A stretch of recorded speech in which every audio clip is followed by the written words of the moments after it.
we go. Hey guys, welcome back. Or if you're new here, welcome for the first time.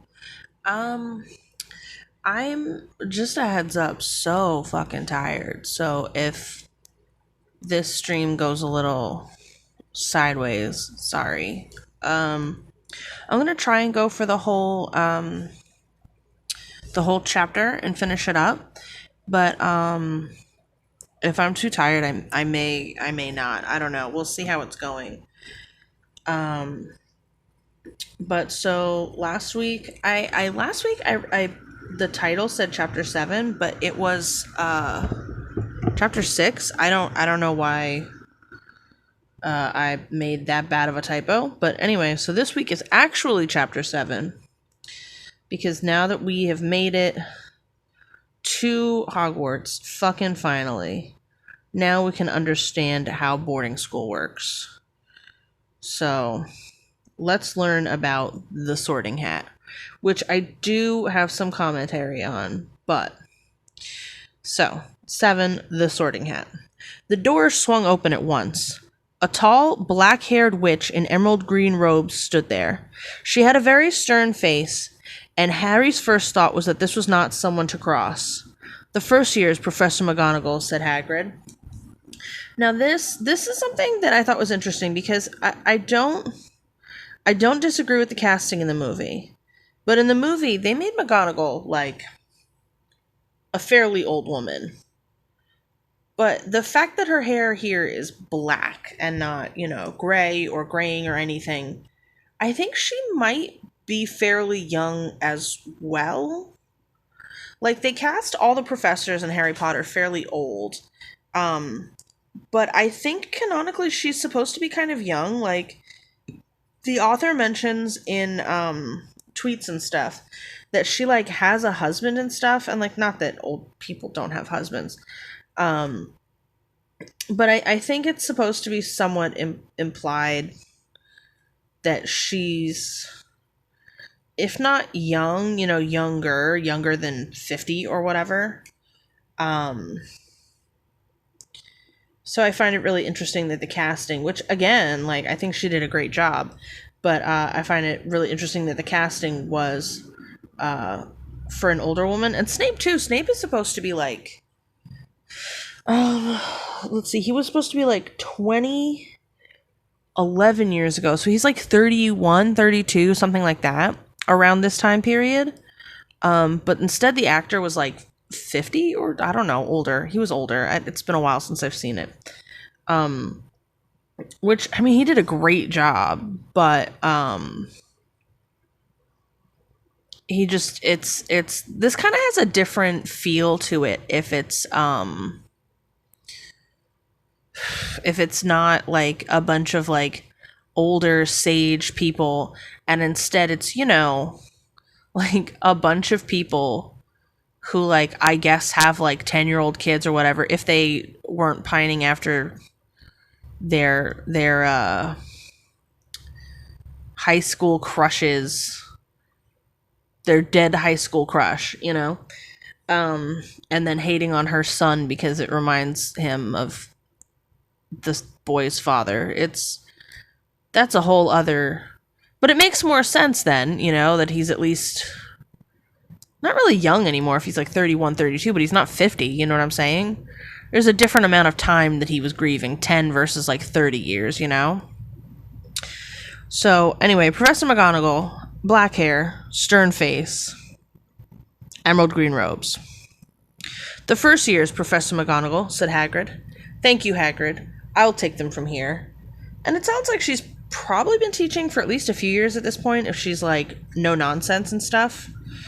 Anyway, she pulled the door wide. The entrance hall was so big you could have fit the whole of the Dursleys' house in it.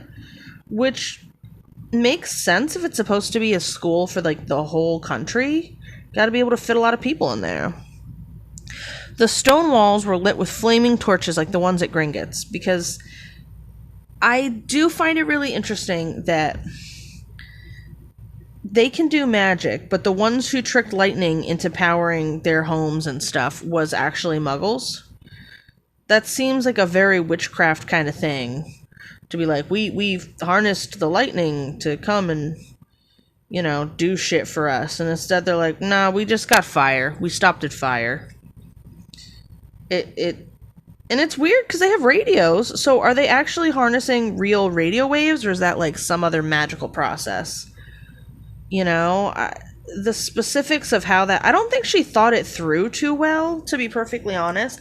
I think she wanted it to have that vaguely like old-timey feel without being like alienating. So I don't think she thought it out. I think the torches are more supposed to be just ambiance than anything else. So anyway, it's got, also that must be hard to breathe, right?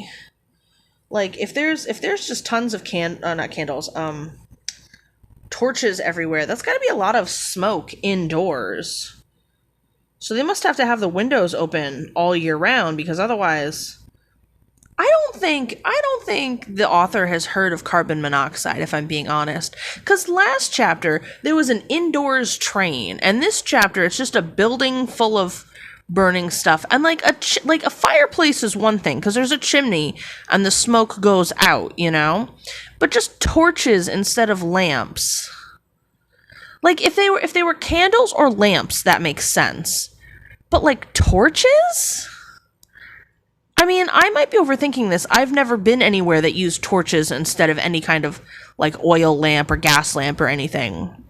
So maybe it makes sense, but it doesn't to me. Stone walls. The ceiling was too high to make out, which is pretty. I mean, I guess if it's dark, that doesn't necessarily. It just has to be like 12 feet, right? Anyway, and a magnificent marble staircase facing them led to the upper floors. So, right, because they were at the entrance hall, not the what's it called? I thought this was the dining hall. So, I guess the entrance hall still has to be pretty big, because it sounds like people walk around there to get to other parts of the castle. They followed Professor McGonagall across the flagged stone floor. Harry could hear the drone of hundreds of voices from a doorway to the right. The rest of the school must already be here. Wow. Harry is so astute. But Professor McGonagall showed the first years into a small, empty chamber off the hall. They crowded in, standing rather closer together than they usually would have, peering about nervously. That makes me wonder if this small chamber might have been for, like, previous years when there were less kids due to, like, war deaths and stuff. Like, maybe they didn't always use this small door. Hold on. I am overthinking this way more than McGonagall did. Never mind. Why am I even reading lore into this? Because she certainly didn't do any such thing. She was just like, I don't know, there was a small room. Moving on. Welcome to Hogwarts, said Professor McGonagall. The start of term banquet will begin shortly. But before you take your seats in the Great Hall, you will be sorted into your houses. So, I understand about, like, the houses and stuff in the British boarding school system, and it's kind of like just it's a little cohort. It's the group of, I mean, if you've read the books, you also at this point understand how the house system works. It's just a group of people that you live with and are in, I mean, it's basically, it's just the name of the dorms, right? But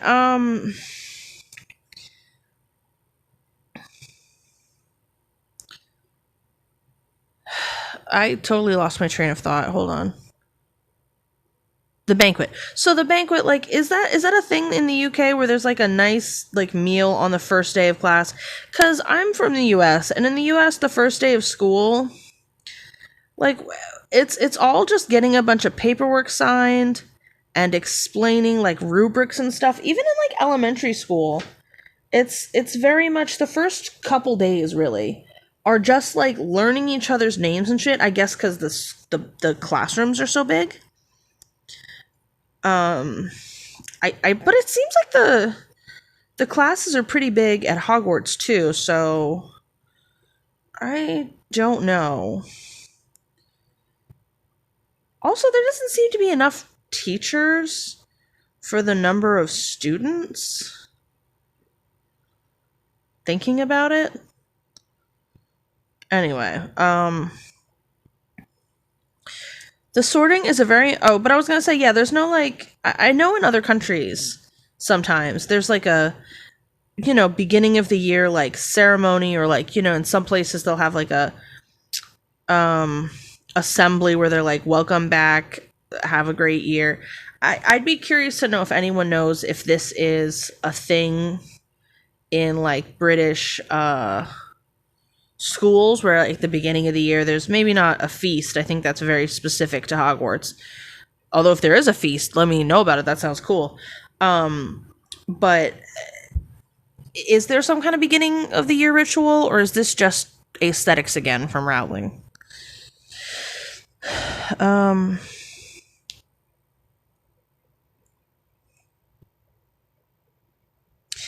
The start of term banquet will begin shortly, but before you take your seats in the Great Hall, you will be sorted into your houses.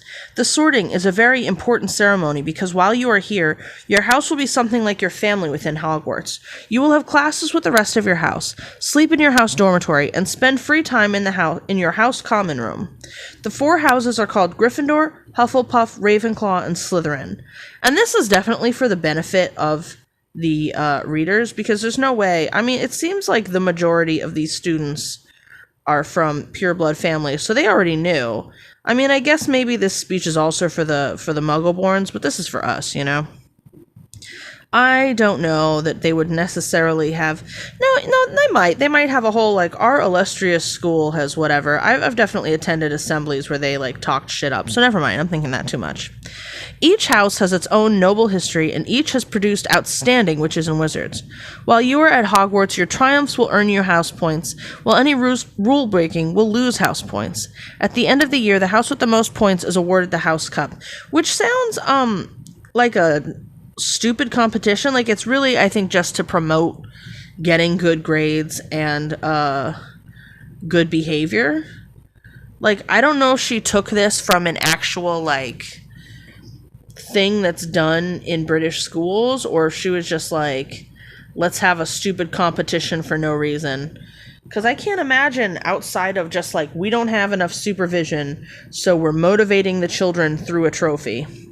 Because like, I mean, the trophy doesn't even stay in your house, does it? So I don't know.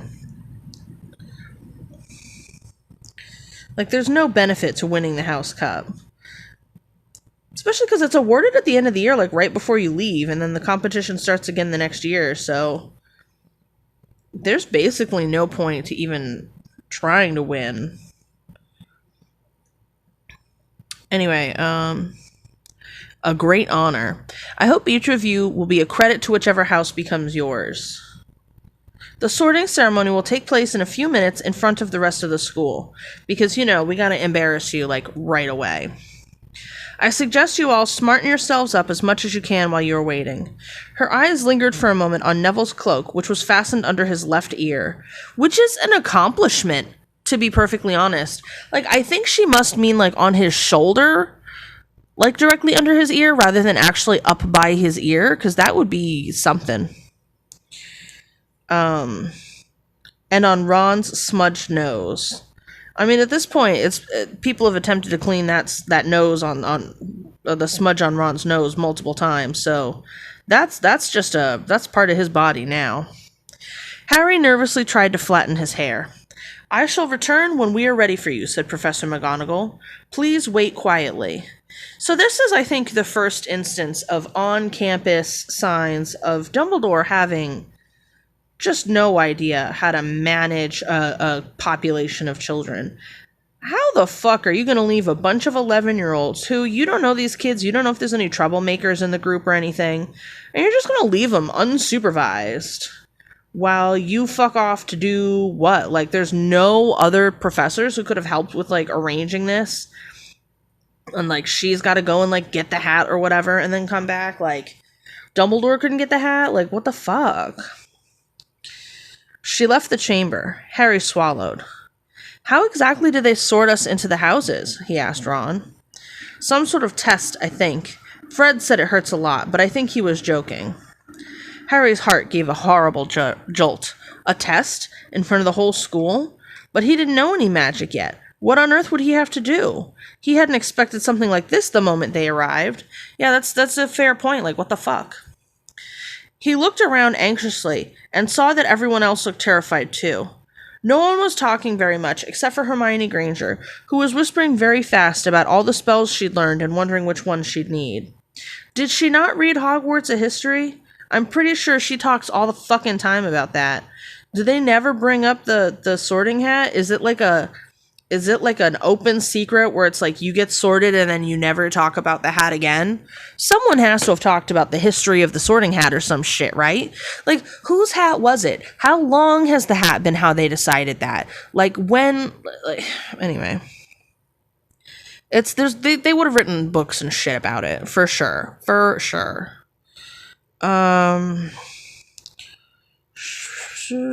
Harry tried hard not to listen to her. He'd never been more nervous. Never. Not even when he'd had to take a school report home to the Dursleys, saying he'd somehow turned his teacher's wig blue. He wasn't even this nervous when his uncle was driving them cross-country with a gun? Okay, I mean, some people have more hair than sense, so I guess that tracks. He kept his eyes fixed on the door. Any second now, Professor McGonagall would come back and lead him to his doom. Then something happened that made him jump about a foot in the air. Several people behind him screamed. What the? Harry gasped, and so did all the people around him. About 20 ghosts had just streamed through the back wall. Pearly white and slightly transparent, they glided across the room, talking to one another and hardly glancing at the first years. The author sure did forget about these ghosts, huh? Towards the end of the books? These were relevant for like 3 or 4 books, and then we just never heard from ghosts ever again. Just no one was ever a ghost ever again. So, like, that's interesting that she just forgot that she wrote about ghosts. Because, like, even Peeves was a big character for the first, 4 books, and then he just stops being around.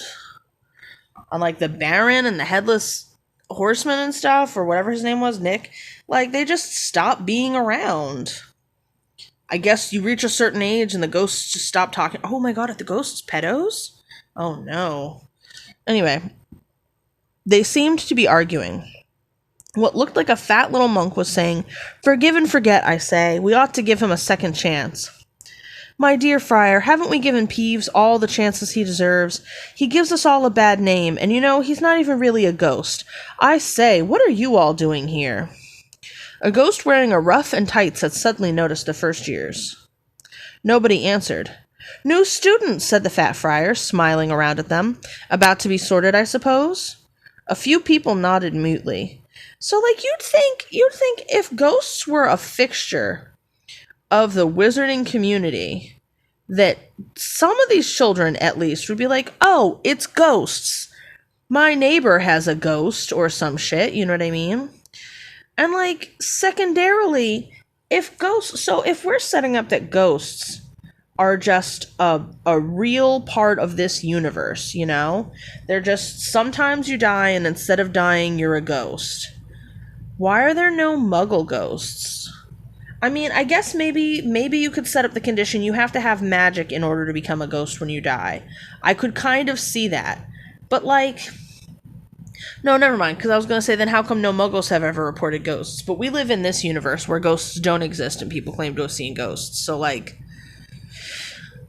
people definitely saw ghosts. So I'm overthinking this. But at least some, wizard children would have been like, "Oh, it's ghosts. My neighbor has a ghost," right? Wouldn't that be a thing? Why would they all be startled?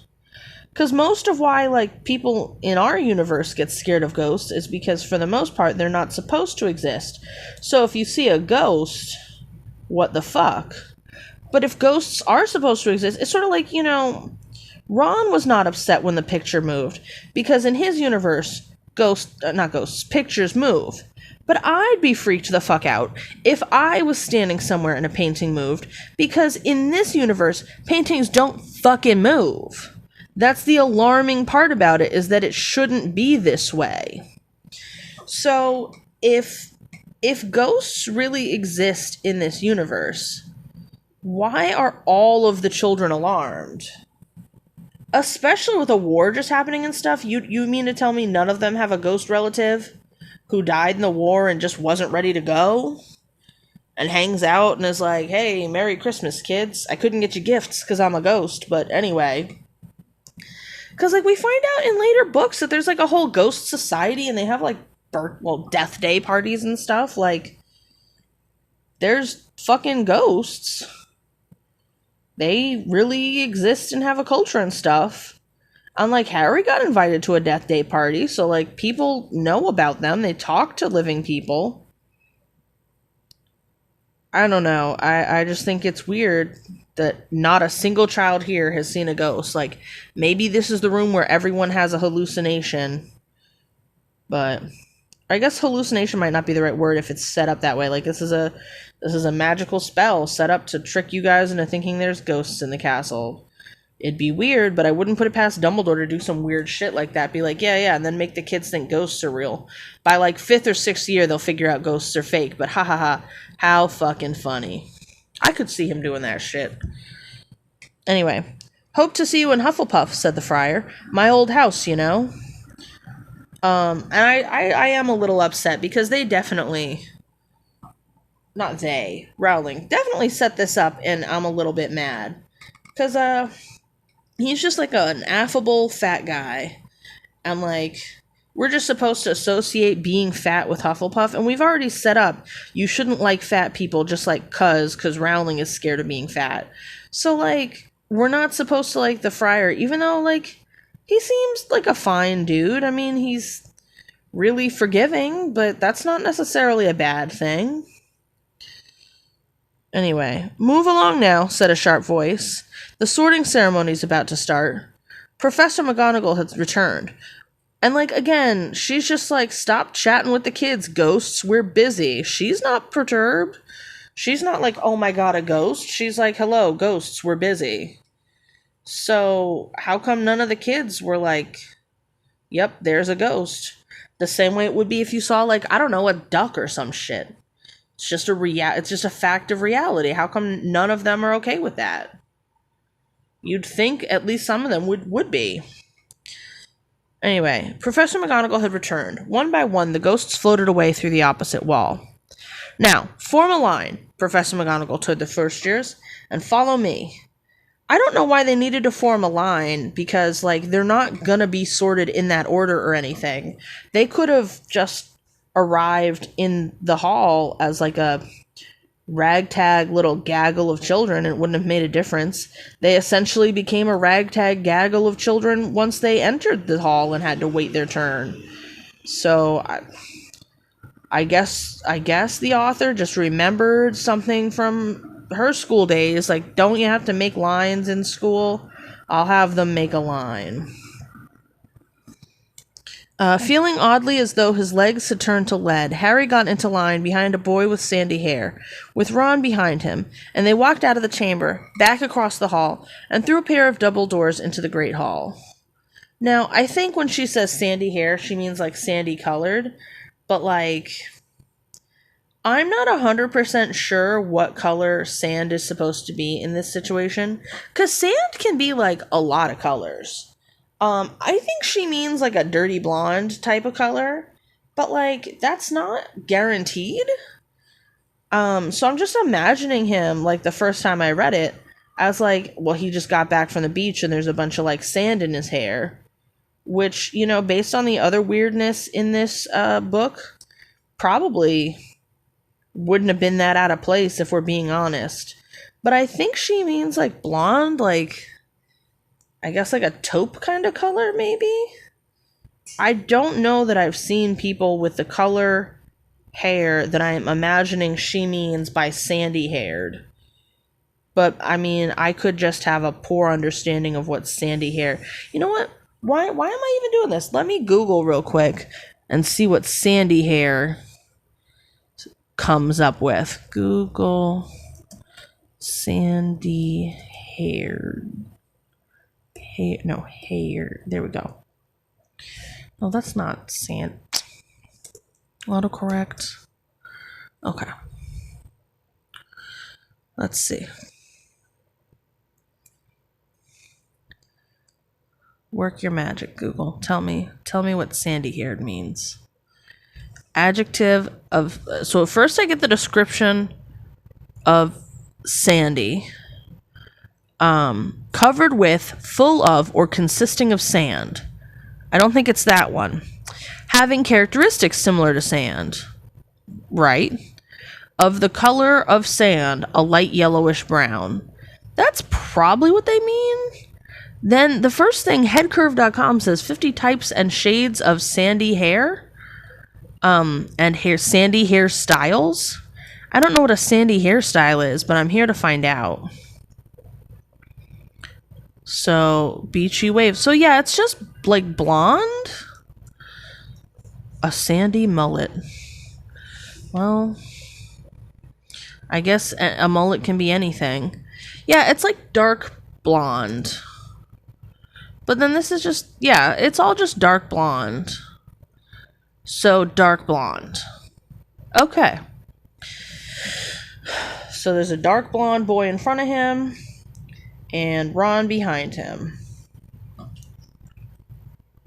And they walked out of the chamber, back across the hall, and through a pair of double doors into the great hall. Harry had never imagined such a strange and splendid place. It was lit by thousands and thousands of candles that were floating in midair over 4 long tables, where the rest of the students were sitting. These tables were laid with glittering golden plates and goblets. That seems like a poor choice, because gold is really soft and you can deform it, like, by hand. So that seems like a bad plan for, like, plates. Possibly they were brass, which kind of looks golden when it's polished. That would make more sense. But gold, I don't think so. Plus, how fucking expensive. If Dumbledore's the one that bought all those gold plates for the kids, hello? The fuck is wrong with you? What a waste. What a waste of school resources. But I wouldn't put it past him to be like, I decided we needed golden plates, because why not? Solid gold plates for the children. It makes sense. No one will steal it. At the top of the hall was another long table where the teachers were sitting. How many teachers? How many teachers? Never says. We can have as many teachers as the author decides we need. Whenever we decide we need them. Professor McGonagall led the first years up here, so that they came to a halt in a line facing the other students, with the teachers behind them. Which I guess is really the only place to do any type of presentation. So, sure. The hundreds of faces staring at them looked like pale lanterns in the flickering candlelight. Why is that how they would look? How well lit is it? Is it like dark enough that you can't... Also, why are all the faces pale? Hold on. Why is every face pale? Some of them should not be pale. A good portion of them should not be pale, based on the you know what? Let me see. What are the racial makeup? What is the racial makeup of the UK?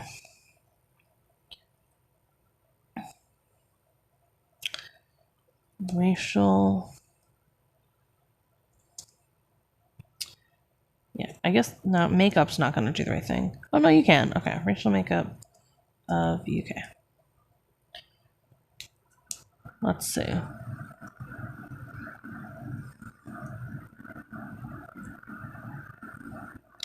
Ethnic groups in the United Kingdom. Absolutely. That's basically my question. Let's go Wikipedia. The United Kingdom is an ethnically diverse society. Right. How diverse? All right. 2011 is the most recent year in this table. I guess I should go by the 2001 number because it's closer to 1991. So, oh, no, it's not. This is not an ethnically diverse society. It's 92% white. Never mind. I guess that makes sense. No wonder they're all pale. They're basically 100% white. The fuck? They're 5% Asian, mostly like 2% Indian, like 1.25% Pakistani, 0.5% Bangladesh, 0.5% Chinese, and then other. And then like 2% black. And then there's like 1% mixed, and then other for a total. Yeah, no wonder. It's more diverse now. It went from 92 to 87% white in 2011, with both Asian and black going up, as well as mixed. The mixed population like doubled. The other tripled. So, interesting. Anyway, yeah, I guess it should just be all white because, goddamn, that's just so many fucking white people. Based on these numbers, I guess in 1991, it was like 99.8% white people. No wonder she mentions the exactly 2 black people. God, crazy. I can't imagine. Just everyone around you is white? All of them are white? Just everyone white? Everyone?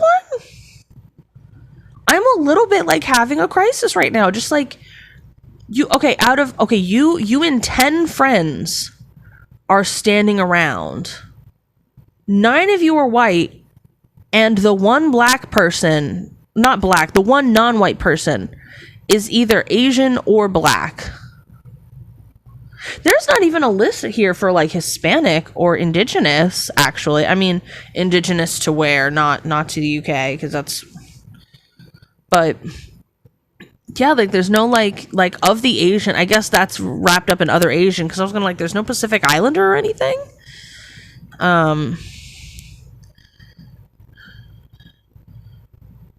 Okay. Wow. I can't imagine going to school and just every fucking person's white, and then just like, okay, in a class of, okay, hold on.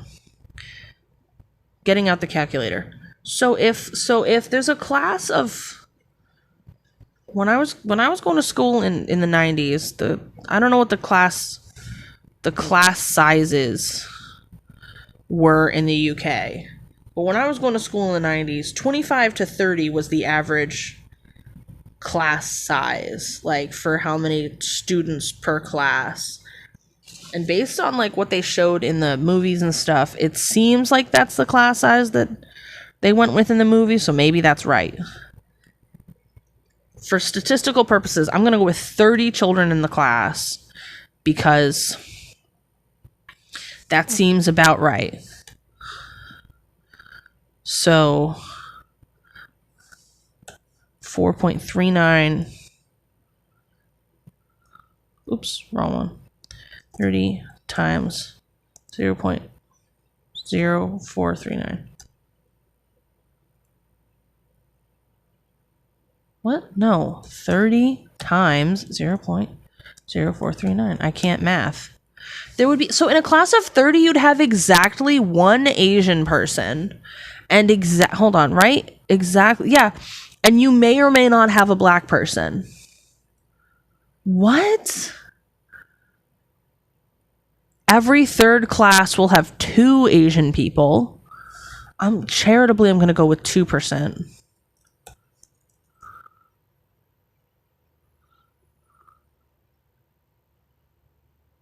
Yeah.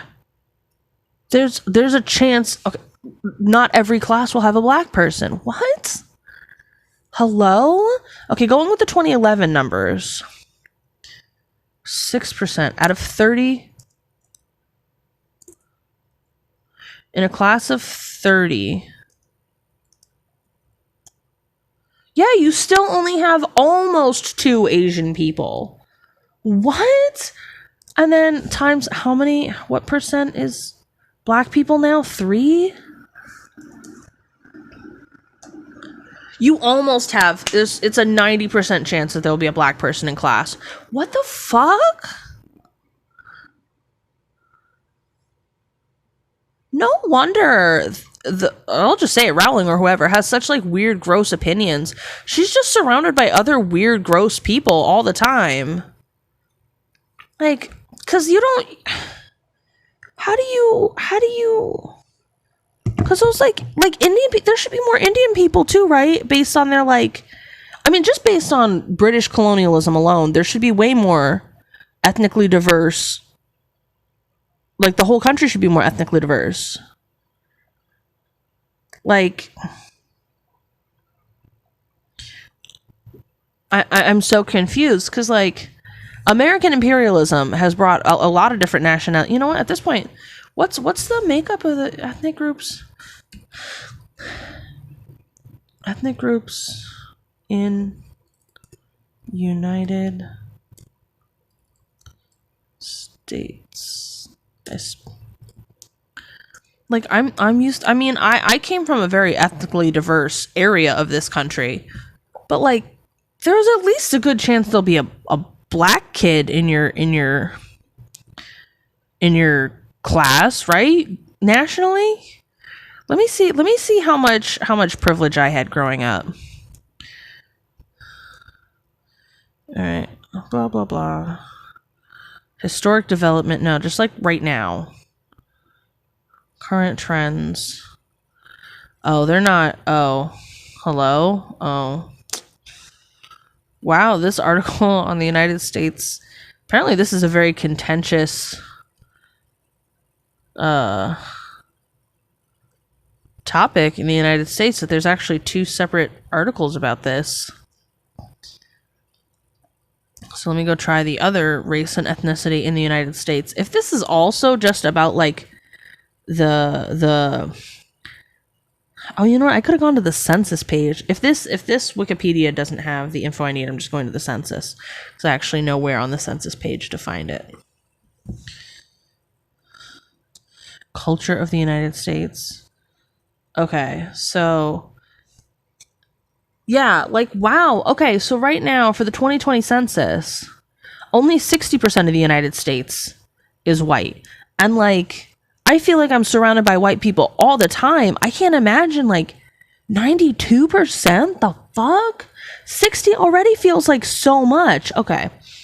And then black people only make up 12%. Latino is 18. Asian is 5.5%. Mixed is 3%. Native Americans 0.5%, which gee, I wonder fucking why. Where did they go? And Native Hawaiians and Pacific Islanders only 0.2%. Like, should be more of those in Hawaii and shit, but anyway.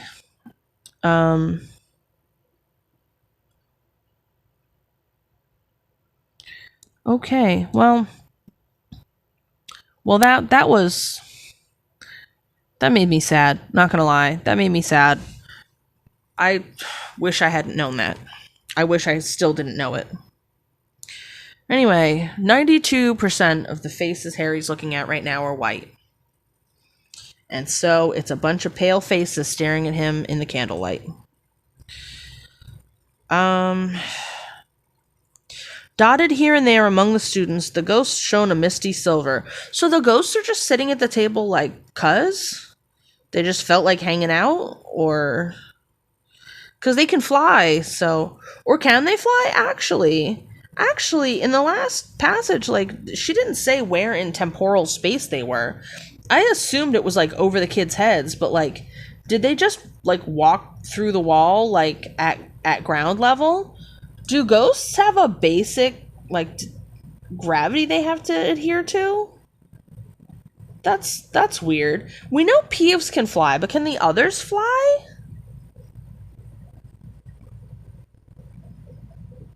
I'm so confused now.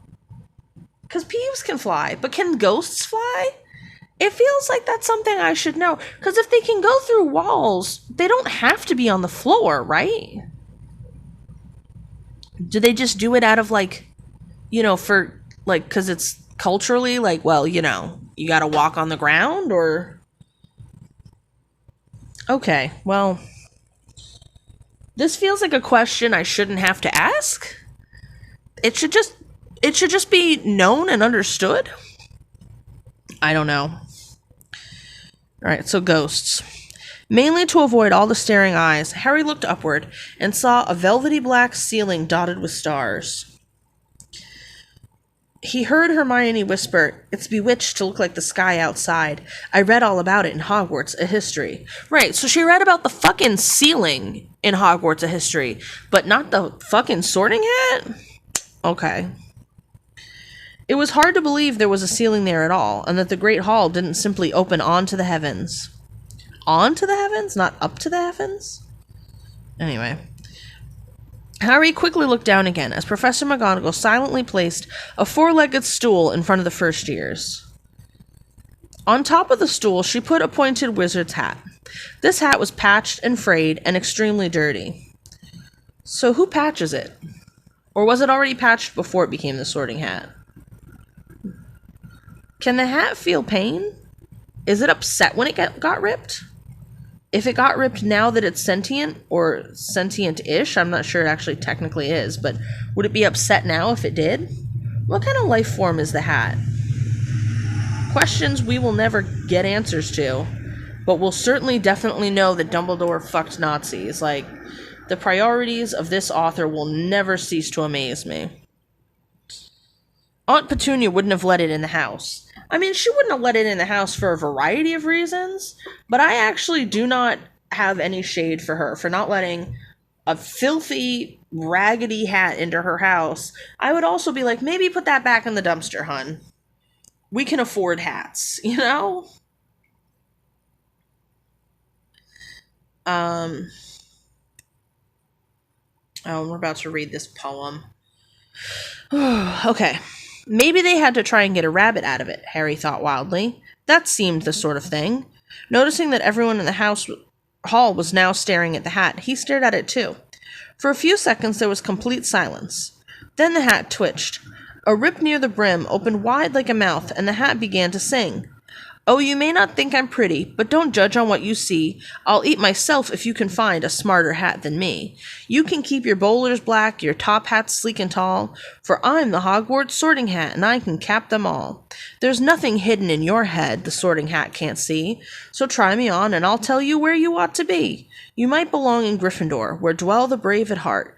Their daring nerve and chivalry set Gryffindors apart." Also, can I just say, I don't think they did a song for this in the books, or even did this poem at all.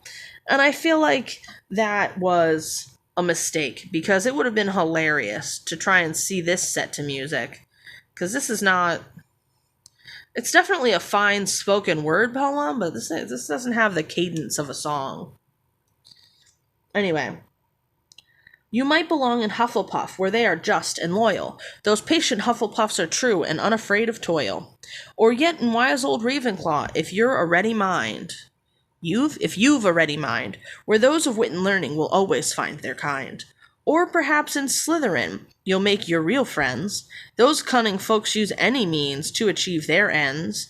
This is such a forced bit. This doesn't flow well. She probably could have scrapped the whole thing and just had someone exposit this, but whatever.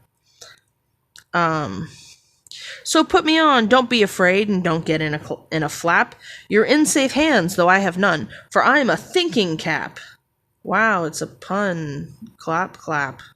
The whole hall burst into applause as the hat finished its song. It bowed to each of the four tables and then became quite still again. How the fuck did a hat bow? Like nodding, I guess, but bowing? Anyway. "So we've just got to try on the hat," whispered Ron to Harry. "I'll kill Fred. He was going on about wrestling a troll." Why did he not just ask his parents, and why did his parents not just say it's a hat? Are you really just not... Is the Sorting Hat like a secret? You can't know about the Sorting Hat beforehand? Like, why can't anyone know about the hat before they get there? Like, what's the point of the... Anyway. It's the Sorting Hat is like Fight Club. The first rule of Sorting Hat is never mention the Sorting Hat. No one ever say anything about the Sorting Hat. I mean, I guess it could have been newish, but they make it seem like this is a grand tradition. Like, I think Dumbledore ends up talking about it later and being like, it is pretty old. I don't know. Harry smiled weakly. Yes, trying on the hat was a lot better than trying to do a spell. I mean, I was gonna say, how are they gonna expect you to do some shit before you even get to school to learn it? But entrance exams are a thing, and I mean, I guess entrance exams you're supposed to, like, have already had some schooling. So I guess it's not 100% the same, but yeah, entrance exams are a thing. Where you have to have a certain base level of knowledge in order to, like, get into the school. So it would have, I don't know if it made sense, but I would have understood the concept if they were like, now do a spell. You must be able to do at least one spell to stay. The hat seemed to be asking rather a lot. Harry didn't feel brave or quick-witted or any of it at the moment. And to be honest, I don't think those are honest depictions of the houses. Because Hermione was very studious and ended up in Gryffindor. I was gonna call it Gryffindor. But yeah, she ended up in Gryffindor. So like, it's clearly like, and being studious is clearly her main fucking like personality trait. So it's not just, do you like reading? Do you like doing bad stuff for Slytherin, I guess? Or do you like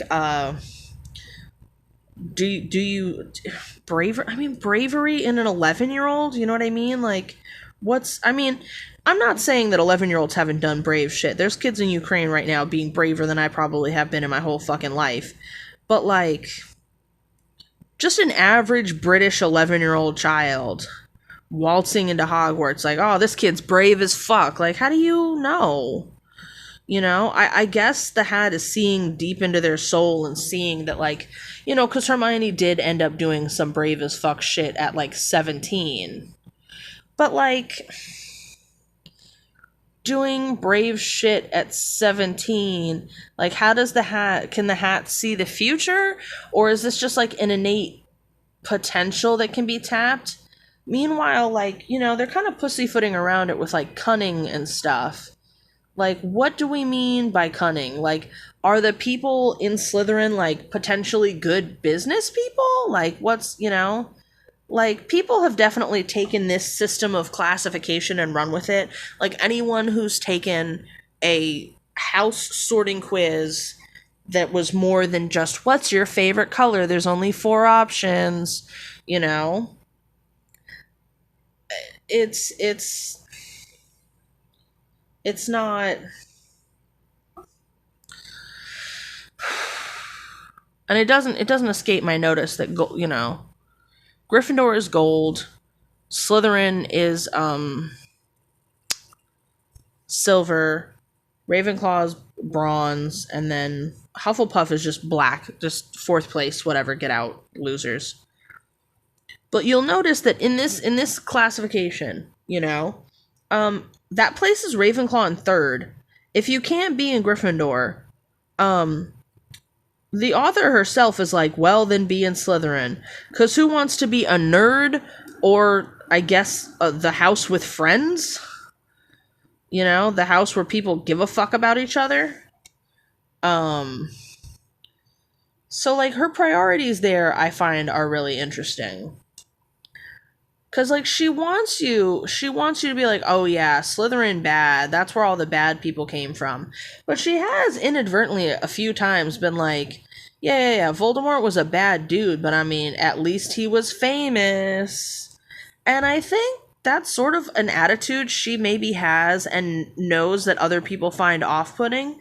But I feel like based on her attitudes and stuff, she might actually be like, if you can't be famous, be infamous, you know? Like, she seems to be okay with that. You know, she does not seem to feel like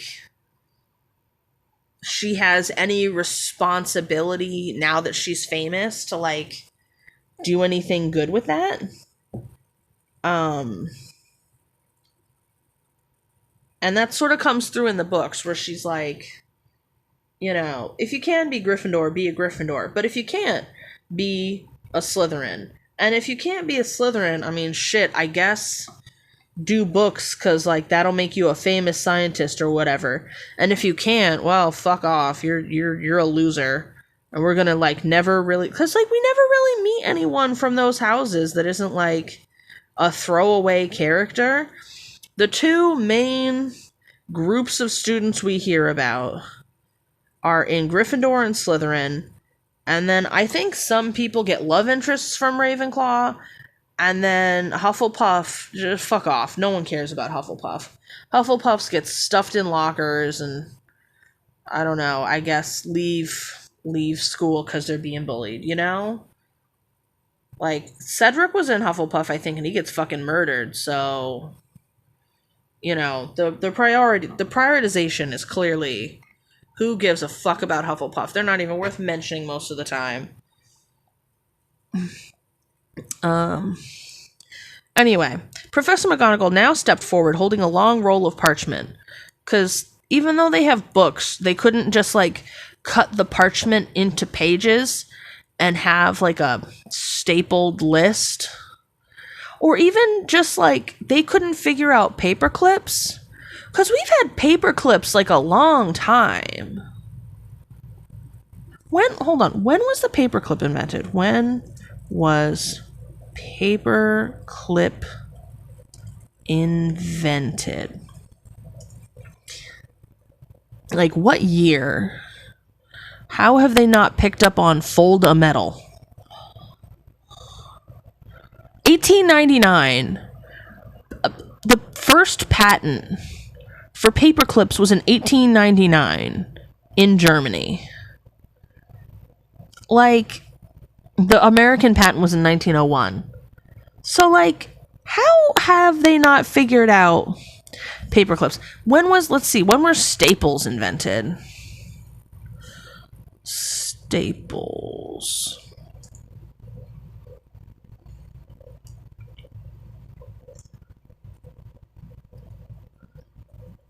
$1866. Staples are older than paperclips.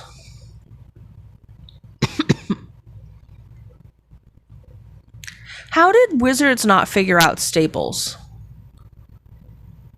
Like, how did they not figure that out?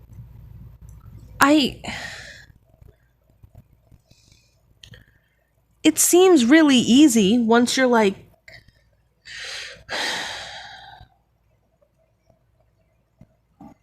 okay. All right. Sure. They don't. But then, wait, no, wait. Okay. So they do use scrolls. Like, their essays are like, oh, it's got to be a certain number of feet of parchment. Which also, how do they just have unlimited feet of parchment? Like, they don't just make, like, that's not how... let me double check. How is parchment made? Because it's made similarly to paper, I thought. It's just as easy to make sheets as it is to make, like... Yeah, it's made of skins rather than, like, wood. And they're stretched and tanned and stuff. So, like, they're only going to have a certain number of feet per...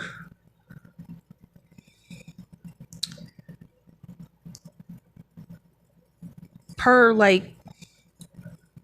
I mean, it's gross to say, but, like, per dead body. You know?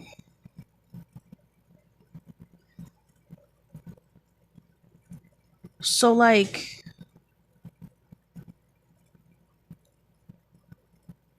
How do they just have unlimited rolls? I mean, I guess you can, like, glue them together and make a longer roll. Oh my goodness. Hold on 1 second.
Okay, sorry about that.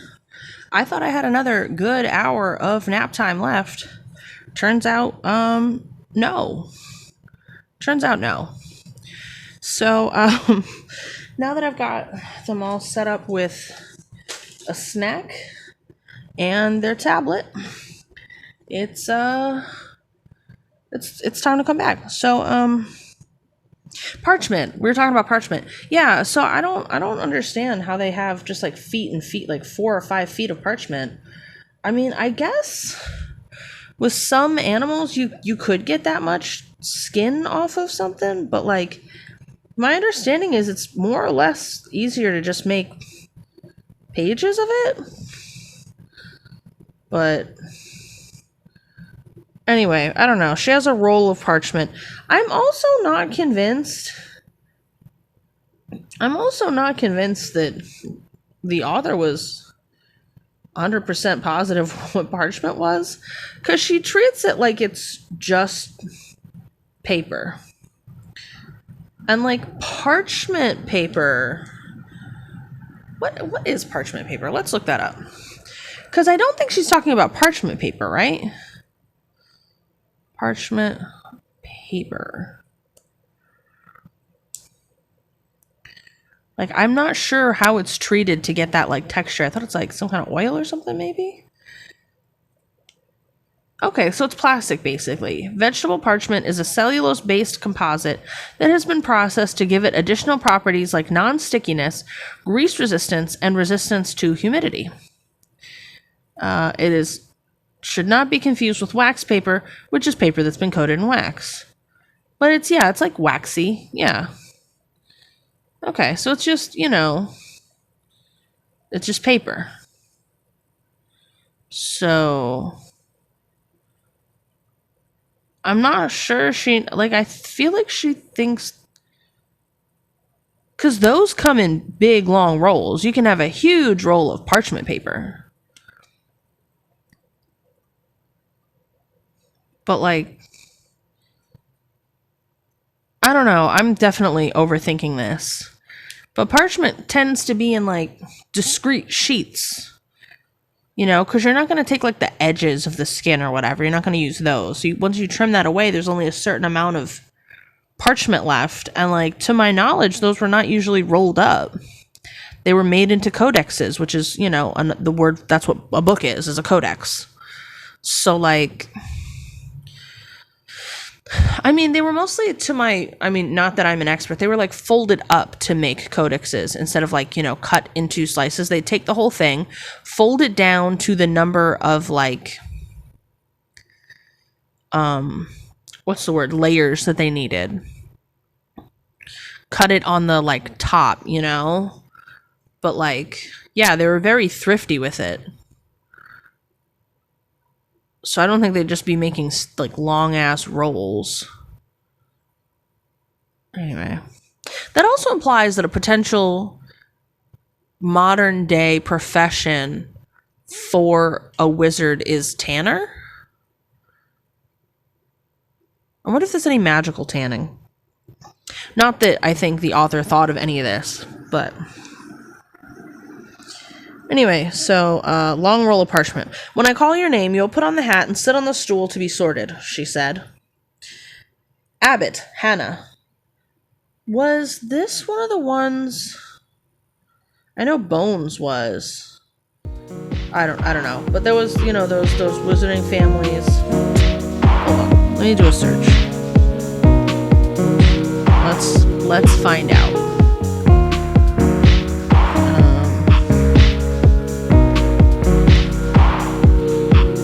How do I do a search in here? I forget.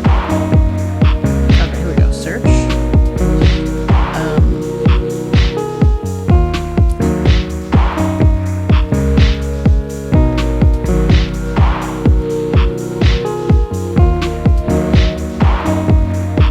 Families. Wizard family.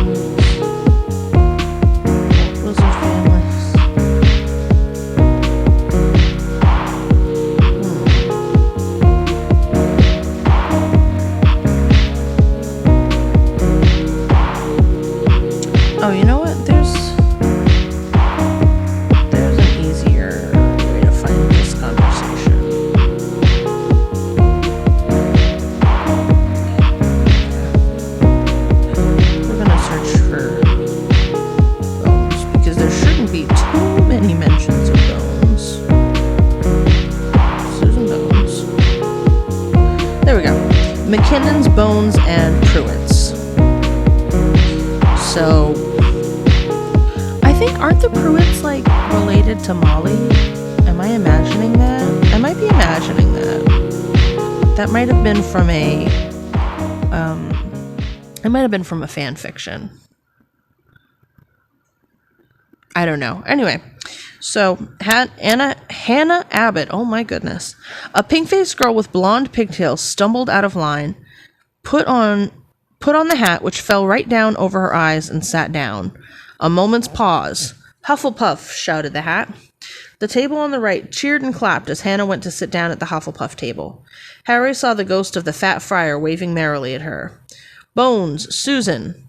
Hufflepuff, shouted the hat again, and that's how you know we'll never hear from either of these girls ever again. They're Hufflepuffs, so who gives a fuck? And Susan scuttled off to sit next to Hannah. Boot, Terry, Ravenclaw. Do we ever hear about Terry again? No, we don't. The table second from the left clapped this time. And that's another thing too. Slytherin and Gryffindor take prominence as the central tables, and then Hufflepuff and Ravenclaw are just afterthoughts on the edges. So, way to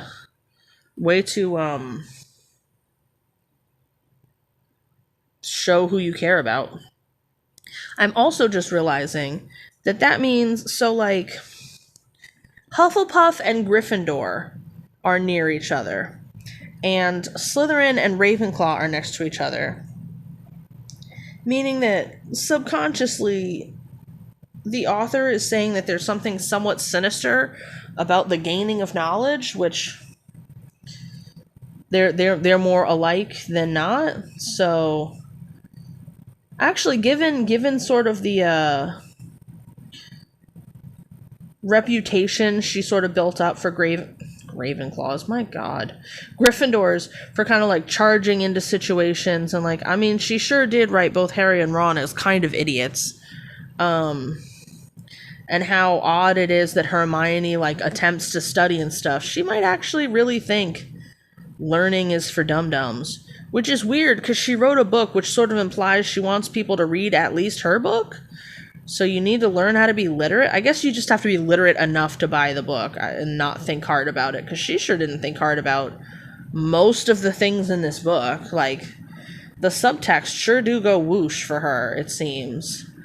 And it's wild to me that seems to be the case, because, like, a lot of people, contemporary, at the time, were saying, like, how much attention to detail and how, like, people really read a lot into her books and assumed it was, like, intentional. But, like, 20 years or whatever later, like, I don't think that's true. I don't think she thought that shit out. I think it just kind of worked out well. I mean, there's certain things she wrote in, like, foreshadowing and stuff. But I think a lot of the, like, subtext that was written in, I don't think she intended. I think that was something that came after, and she kind of was like, oh, yeah, I planned that, because, it'd be a really bad PR move to say you didn't, Anyway. Brocklehurst Mandy went to Ravenclaw too, but Brown Lavender became the first new Gryffindor. And that's how you know we're going to hear from Lavender ever again. Brocklehurst Mandy. I feel like Terry Boot comes up once as like a throwaway joke at some point. The name is familiar. But Brocklehurst Mandy, I totally forgot she was in this scene at all. I remembered Hannah Abbott. I remembered Susan Bones. I remembered Terry Boot. Who the fuck is Mandy Brocklehurst? I'm so sorry, Mandy. You were never remembered ever again. And the table on the far left exploded with cheers. Harry could see Ron's twin brother's catcalling. So wait, I'm sorry, I got this wrong. The Hufflepuff and Gryffindor are more alike. Or Ravenclaw and Gryffindor? I have forgotten where everything is in space at this point. Hufflepuff on the right, Ravenclaw all the way on the left. Then Gryffindor far left. Second from the left? Wait, second from what left? They're centered. Is Hufflepuff in the middle? And then second from what left? Yeah, Ravenclaw's in the middle then. If left, there's one and then Ravenclaw. And then Gryffindor is the far left. Okay, so it goes Gryffindor, Ravenclaw, Hufflepuff, Slytherin. So I got the spacing totally wrong. So Ravenclaw. Wait, from what from the teachers? Where are they standing?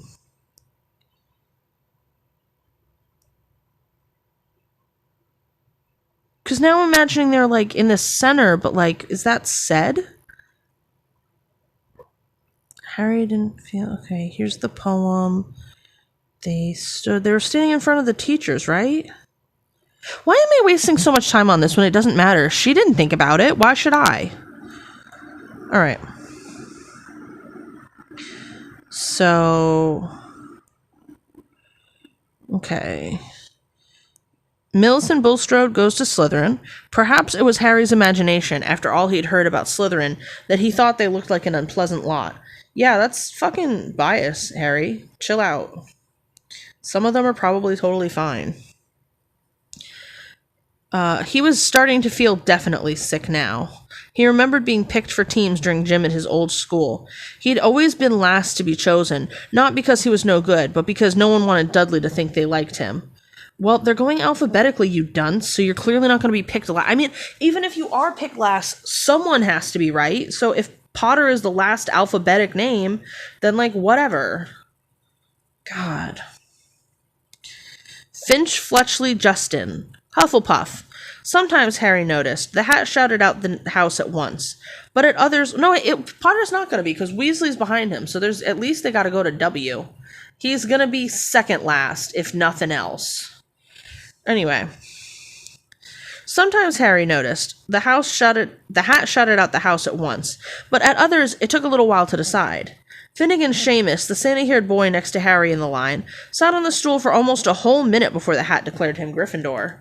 Because he is one of very few children at this school to apparently have a complex inner life. Everyone else is just a very one-note NPC. Granger, Hermione. I don't know what's going on with my copy here because it says Hermione. Oh, there's some kind of flaw in this. Anyway, Hermione almost ran to the stool and jammed the hat eagerly on her head. She said, "Get this shit over with." Gryffindor, shouted the hat. Ron groaned, because he doesn't even want to share a house with that bitch. Very 11-year-old boy. A horrible thought struck Harry, as horrible thoughts always do when you're very nervous. What if he wasn't chosen at all? What if he just sat there with the hat over his eyes for ages, until Professor McGonagall jerked it off his head and said there'd obviously been a mistake and he'd better get back on the train? I mean, I understand this anxiety, but like, bitch, nobody else had that problem. When Neville Longbottom, the boy who kept losing his toad, was called, he fell over on his way to the stool. The hat took a long time to decide with Neville. When it finally shouted Gryffindor, Neville ran off still wearing it, and had to jog back amid gales of laughter to give it to McDougal Morag.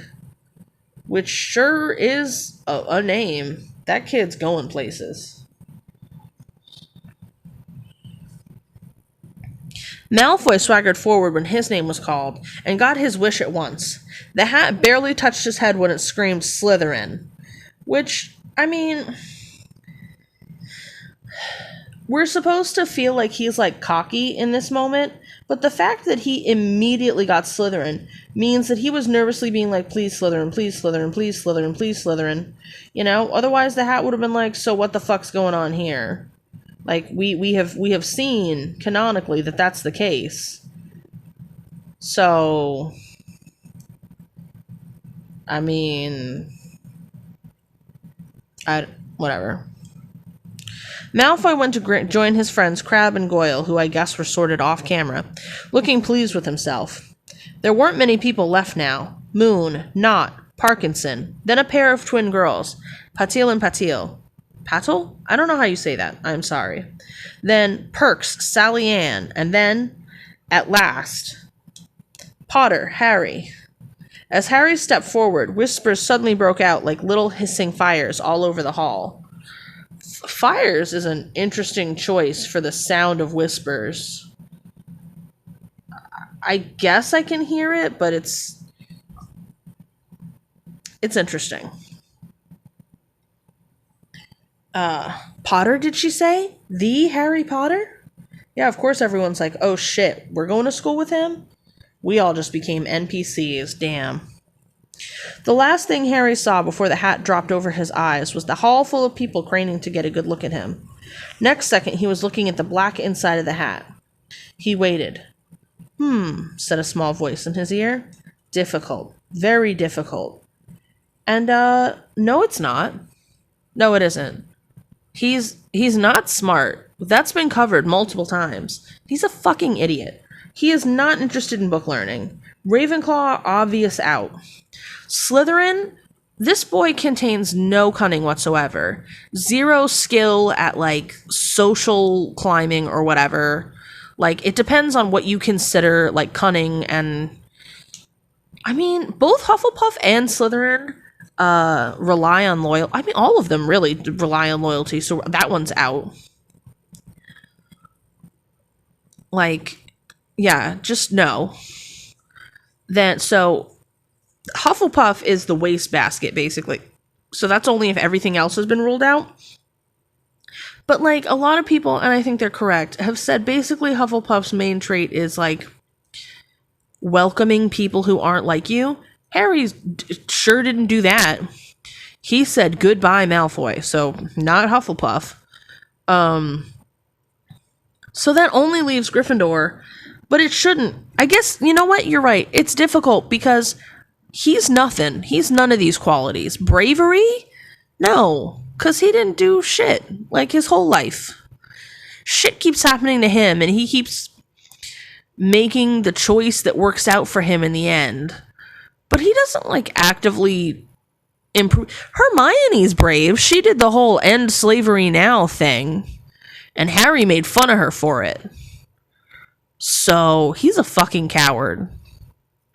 He's just good at surviving situations, which is different from bravery. You can survive a thing and do things needed to survive without being brave. Doing something necessary is not necessarily something brave.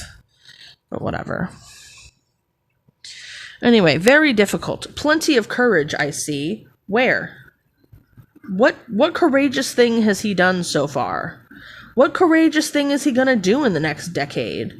He fights Voldemort, but, like, a lot of that he was groomed into. He didn't decide to do that on his own.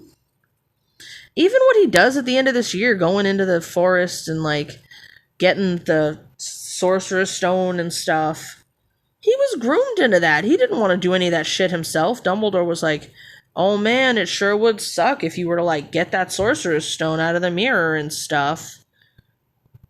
You know? He was groomed into it. He's not fucking brave. So... bravery. Not a bad mind, either. Are you sure? He's fucking stupid. He doesn't notice a lot of things. He gets bad grades, like, canonically, both in Muggle school and Wizard school. I mean, I guess define bad grades, right? I'm a perfectionist, so, like, anything below a B is a bad grade. But, you know, C's get degrees, and Harry's a C student, so I guess it's not a bad mind, technically. He's not flunking, but he's not, you know, he's not academically inclined.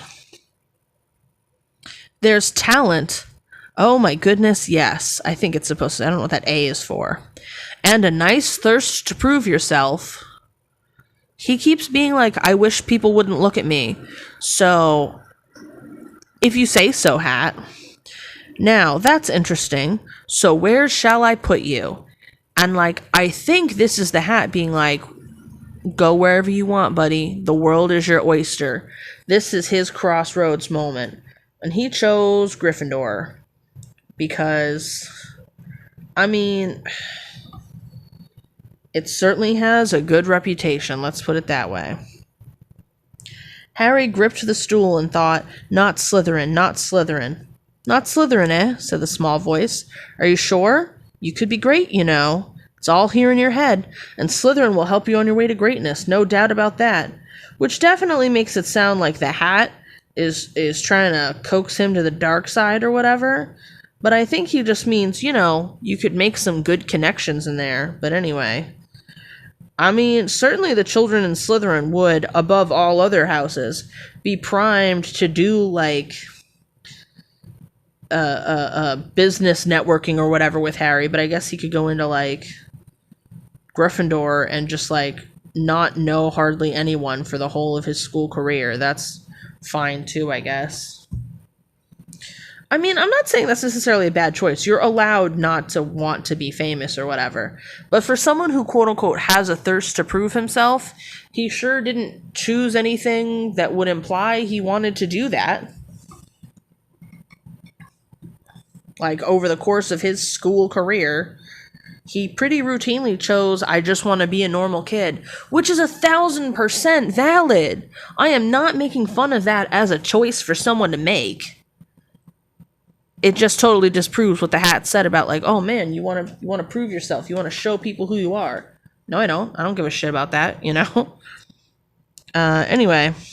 Well, if you're sure, better be Gryffindor. If he's so smart or nice, why didn't he go to any of the other two? Because if you're not in Slytherin, you may as well be Gryffindor. The other two are, it's if you insist. You really want to hang out with the nerds?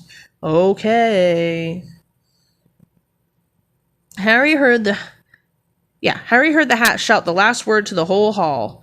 He took off the hat and walked shakily toward the Gryffindor table. He was so relieved to be chosen and not put into Slytherin, he hardly noticed that he was getting the loudest cheer yet. Percy the prefect got up and shook his hand vigorously, while the Weasley twins yelled, "We got Potter! We got Potter!" Harry sat down opposite the ghost in the ruff he'd seen earlier. The ghost patted his arm, giving Harry the sudden horrible feeling he'd just plunged into a bucket of ice-cold water. His whole body or just his arm? Because if it's his arm, that kind of makes sense, but his whole body felt that way? Okay. He could see the high table properly now, which we weren't told it was called that until right now. At the end nearest him sat Hagrid, who caught his eye and gave him the thumbs up. Harry grinned back, and there, in the center of the high table, in a large golden chair, sat Albus Dumbledore. Harry recognized him at once from the card he'd gotten out of the chocolate frog on the train. And thank God he got that card, because can you imagine if he had to be like, who the fuck is Albus Dumbledore? Albus Dumbledore is the real star of this series. Like, it's very apparent. Harry is just a window into Albus's life. Anyway, Dumbledore's silver hair was the only thing in the whole hall that shone as brightly as the ghost's. I don't know why it would, but again, Dumbledore is the protagonist, but also Jesus, but also everybody's dad, all wrapped into one. Dumbledore is everything you've ever wanted in Rowling's eyes. Harry spotted Professor Quirrell, too, the nervous young man from the Leaky Cauldron. When they say young, like how young? Is he like 22? Like, define young? He was looking very peculiar in a large purple turban. And now there were only 3 people left to be sorted.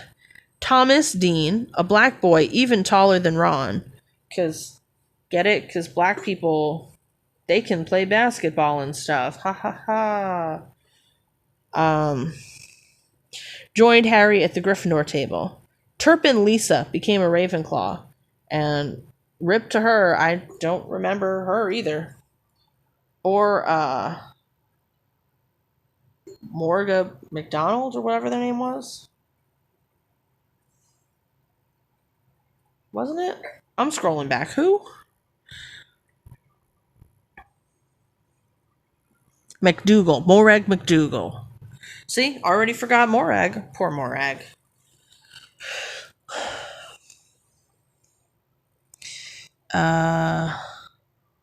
Then it was Ron's turn. He was pale green by now. Harry crossed his fingers under the table, and a second later the hat had shouted, "Gryffindor!"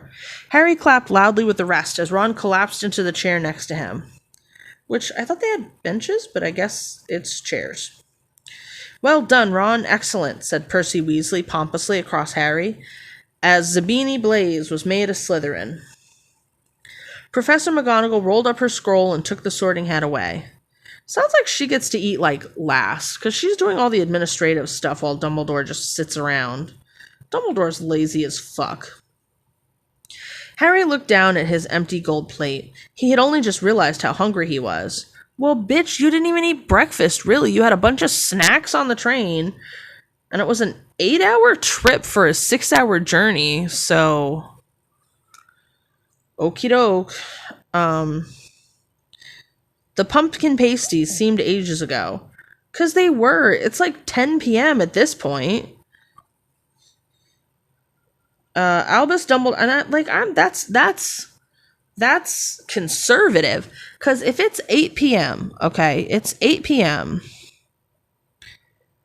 Let's assume that there's like 30 kids per house. Not for any reason, just because that's approximately how big a class is, and they make it seem like there's that many. Well, no, let's assume 15, because they have classes doubled with other houses. Well, no one says it has to be.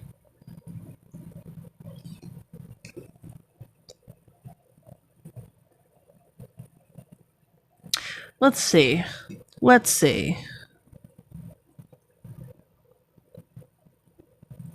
Okay, no. Because no one says their whole class has to be in every class with them. They could be splitting it up.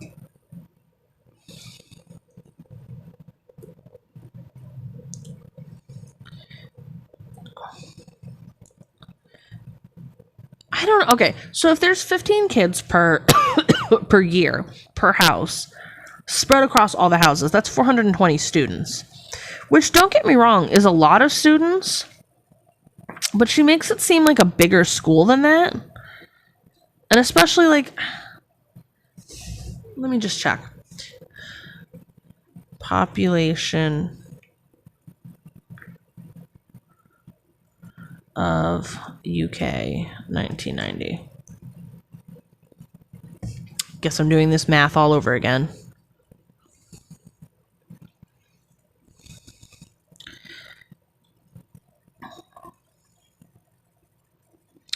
Okay, we're going to check populationpyramid.net for the UK stats. Okay, but like, what was the total population? Approximately 57 million. Okay, but, all right. Ages 10 to 19. That's we need to know how many children and then what percentage this is of children.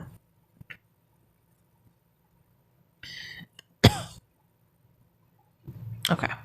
So 10 to 14. Do some rounding. 1.7 for boys plus rounding 7 again for girls. 3.4 million plus 1.9, well, that's 2 million plus 1.89 is again 2 million for until 19 equals, so 7.4 million children in the UK. And based on other math I've done before, there should be approximately 1% of the population being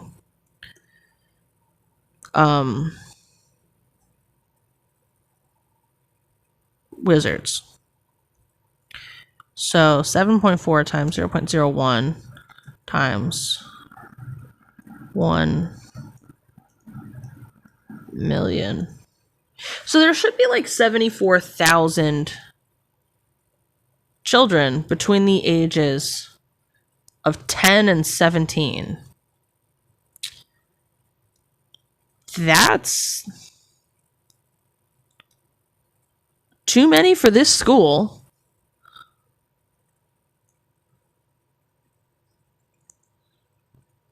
Way too many for this school.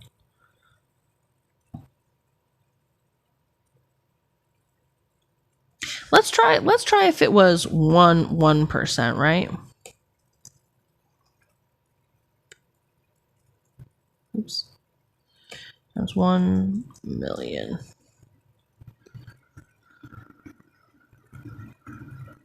Wait. Let me double check. How did I come up with this math before? Where's my little document of it?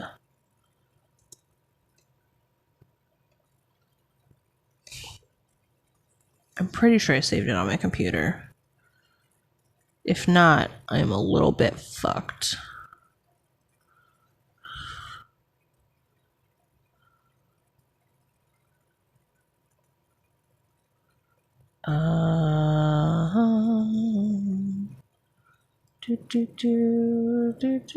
I didn't save how I got to it, but I put that it's 2 to 3%. So okay, so let's assume. So there's. Go back to the calculator. So we'll use 2.5% as a number. So in the UK, clear. There's 7.4 million children.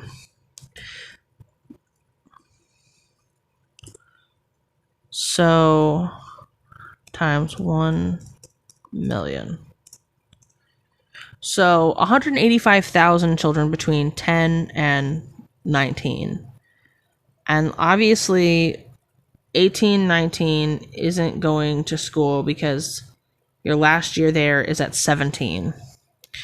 But we'll just go with it anyway because I don't know how to figure out how to get rid of those 2 years. You know, there's no real reason to assume it would be evenly distributed, you know?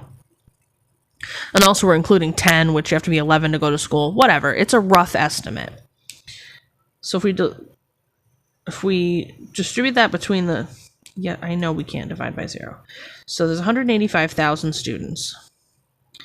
And we divide that by 10 for 1 year before school and the 2 after, just assuming there's a roughly even number of children every year. That's 18,000 children per year. They're not all going to the same school. They just can't be.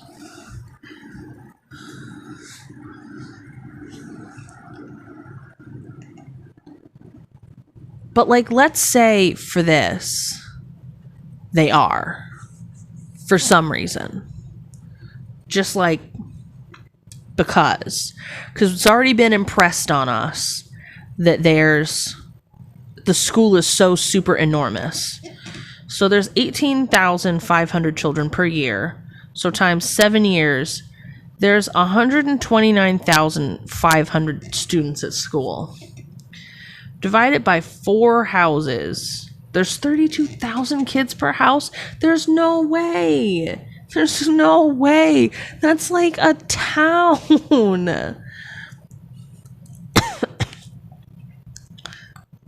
Okay, let's instead 7.4%. Let's assume there's only like half a percent are wizards. There's less wizards than black people in England. Okay. Times 1 million. So that would be 370 children divided by 10 years. So there's 37,000 children per year.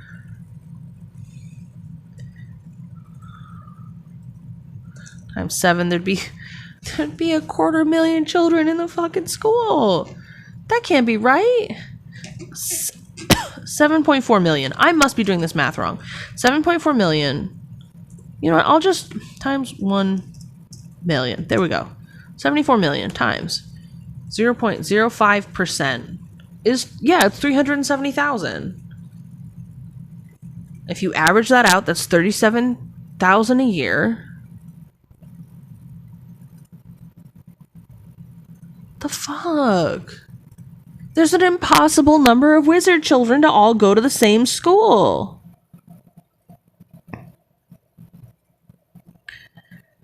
Okay, let's just assume there are 30 children per year, because that's sort of the vibe they're giving us in this school. So 30 children times 4 There's 120 new students a year. Times 7, there's 840 children in the whole school.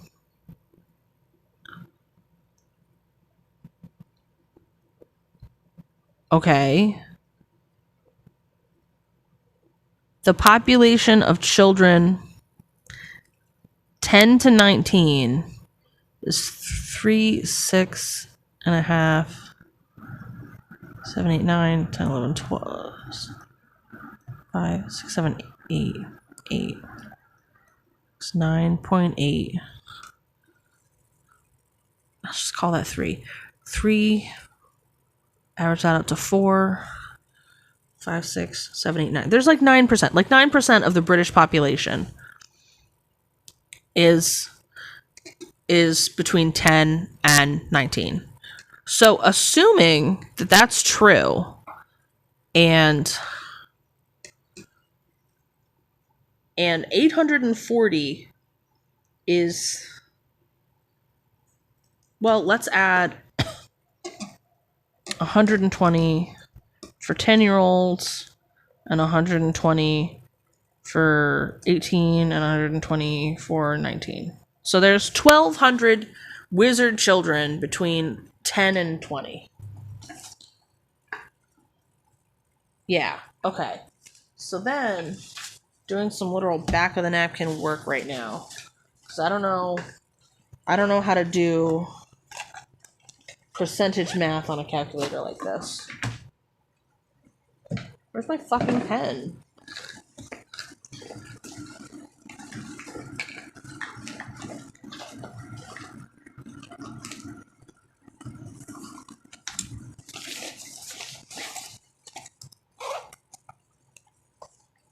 Here it is. Okay.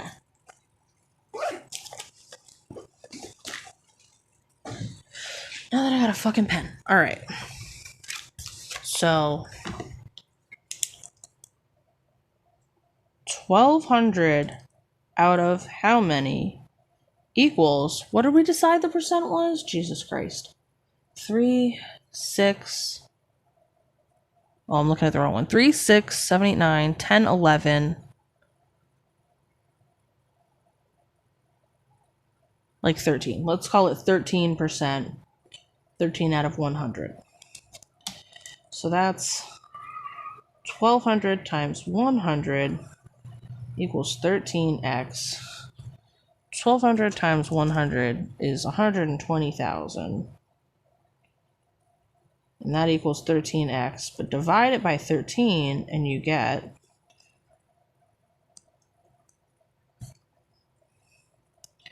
9,230 plus, let's just call it 31 because there's some decimals. So there's less than 10,000 wizards in the UK. So, okay. Let's just say there are 10,000 wizards in the UK. Because, you know, outliers like Dumbledore, who are what, like 500 years old, it's ridiculous, exist. Okay, so that's 10,000 wizards out of 57 million in the UK. So that's what percentage out of 100? So 10,000 times 100 is 57 million x. Okay, all right. This is some sketchy math. 10,000 times 100 equals a million. Yeah, I should have known that. Divided by 57 million? That doesn't seem right. But here we are. And the answer is 0.01, let's call it 8. So not even 0.5%. May as well round that up to 0.02%. 0.2% are, and that's me being generous with the numbers because we only got like 2 or 3 kids per person, per house. And I just spent, what is that, like half an hour thinking about the like population demographics and shit of wizards in the UK. She clearly never thought about this, even one single time. And like, to be honest, this shit, when I'm like, you know, actually ruminating on it, like kind of keeps me up at night, because like what percent, like, are they literally just 5 or 6 people per town, like living on the outskirts? Like, is this the author's explanation for like the Roma and the Travelers and stuff? Like, hello? Because I don't like that. I don't like that if that's what she's saying. Oh yeah, basically they're the Irish Travelers, they're the Roma, that's who these people are. Because like that's already really fucking racist. Actually, I'm so like baffled, to be perfectly honest. Like it's if you don't think about it, it's a cute story and just like, wow, little private school with, but there should either be way more children at this school or way more schools. There's no way. It can't be. I'm really curious. I'm going to spend the next couple hours when I get off stream figuring out how I came up with they've got to be like 2% of the population. Because I think I just assumed more children per class. That's what it would have to be. But why did I assume more than 30 kids per class? Because there's one teacher. And they don't have enough teachers for all these different classes. They don't have enough teachers to even just be a high school. They don't even, okay, hold on. There's seven grades and 4 classes per grade. I don't think they even have enough teachers to simultaneously hold all those students at once. I mean, I guess they could be having like free periods and stuff, but like, boy, they must be having a lot of the free periods. Because there's only like a dozen teachers mentioned. Like, other ones are mentioned in passing as needed. But like, there's not enough teachers so that everyone can be in class at once. So, because like, okay, hold on. 7 times 4, 28 classes. There's a minimum. Well, no, there's a minimum of 14 classes because, right? Because they do them together. It'll be 2 classes at a time. So there's 14 total classes. Do we have 14 teachers? And especially once you start getting into electives, the non-required, what are they called? Prerequisites? Not everyone's going to be in those classes. So there's going to be more than 14 classes once you get to like 4th year, 5th year, whatever year that was. So there are not enough teachers. And not enough students. There's either way too many students or not nearly enough students. Like, I guess for a small school, 870... Hold on. Average middle school population. Like, how much is in a middle school? And we'll extrapolate out for high school. I guess I could look up high school too next. The national average public school student size, I guess I should look in the UK, huh? But in the US is approximately 527 students. UK. All right. So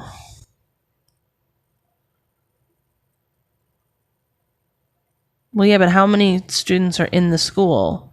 Thank you, gov.uk, for telling me, like, what percentage of students are boys and stuff. But how many are in each school?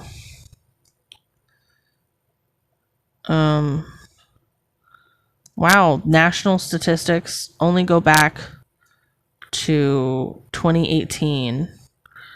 So we'll just view this year and pretend that it's a different year, that it's 91. Applies to England, sure. Oh, I have to download something? Information on school characteristics? Yeah. Is this a PDF? What is this? It says it's a document? What document? What is this? This is the latest data. Wow, gov.uk sure is... Is this the document? What is this? Okay. You're allowed to have 30 students in a kindergarten, it looks like? Shit. All right, the number of pupils in school has reached 9 million. Okay. But how many? Average class size is 26.7. Okay, so let's do some terrible math, but it'll work for us. There are 9,031,000 students. Hello, dirt bike rider? Anyway. 9,031,000.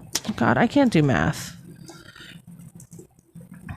Specifically, there's 9,031,000 students in the UK. And there are 24,454 schools, so 24,550. 24,005. How many?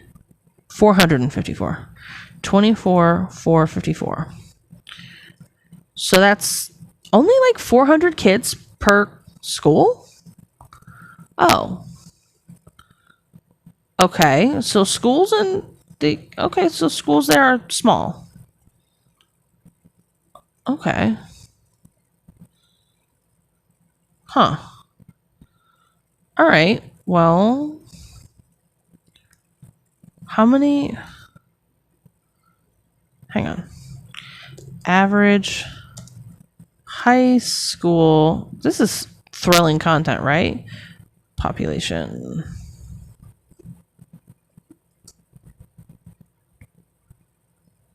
Oh, I should have said UK, but whatever. We'll use the... Yeah, 1,000 students. Okay, yeah.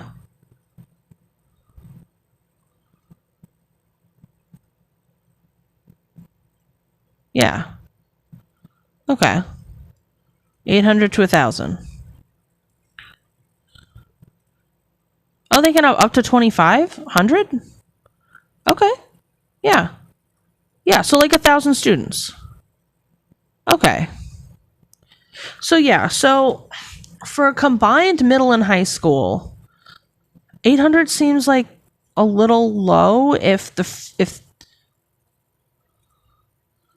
okay, so this is a specific region. Hold on.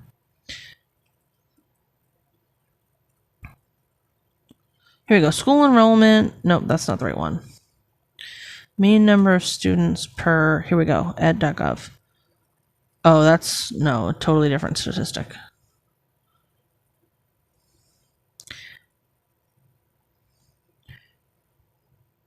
All right, according to... Scrolling back up. According to publicschoolreview.com, 850 is the low end, 2,500 is the high end, but somewhere around 1,000 is approximately right for high school. So to combine a middle and high school, as Hogwarts is, you'd expect closer to the 2,500, right? But I can't make the math work in that favor. So I'm thinking about this way too long and we should move on, is what I'm hearing. Because I've spent way, way too long on this. So, anyways, Beanie Blaze is a Slytherin. Harry looks down at his plate. He's fucking hungry. And Dumbledore got to his feet because he's going to give a fucking speech. Oh, yeah, because I was trying to figure out how long this took. They got there at a minimum Because we looked up when sunset was on September 1st in 1991, and it was like 8:30. And it was already dark when they got there. So they got there after 8:30. So that's already definitely past dinner time. And then they have to go through this ceremony. Assuming there are 30 kids per per house, that's like 120 kids.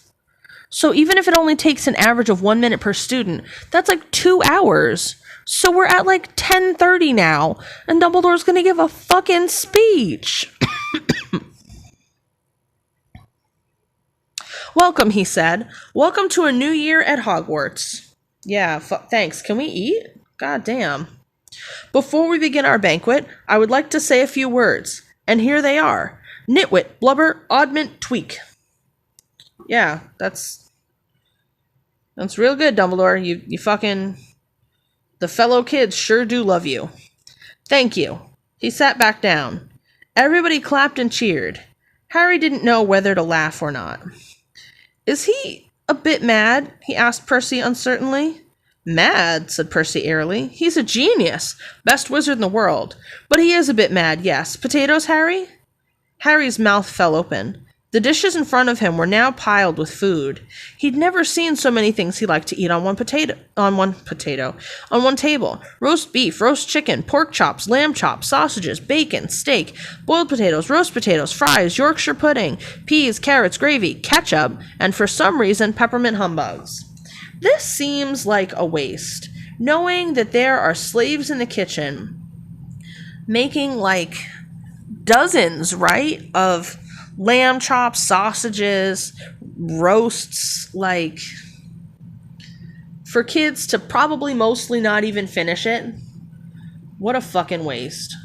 What a goddamn waste. Of both the food and the labor. The Dursleys had never exactly starved Harry, but he'd never been allowed to eat as much as he liked. The story of a lot of childhoods, honestly.